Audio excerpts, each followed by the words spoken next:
იცოდით, რომ ეს მანქანა უფრო ძვირია, ვიდრე 100 ცალი უახლესი Lamborghini?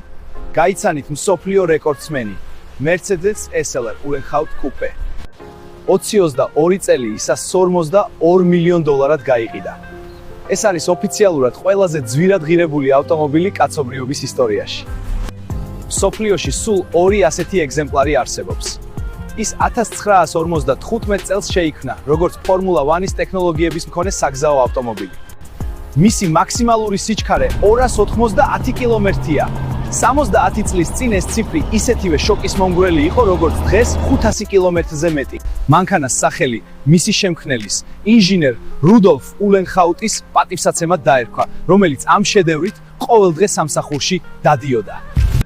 ეს არის ნამდვილი ხელოვნება ბორბლებზე. დაწერეთ კომენტარებში, რას იყიდით 153 მილიონად. აბა მაგრად გამეიწერეთ ჩემი არხი.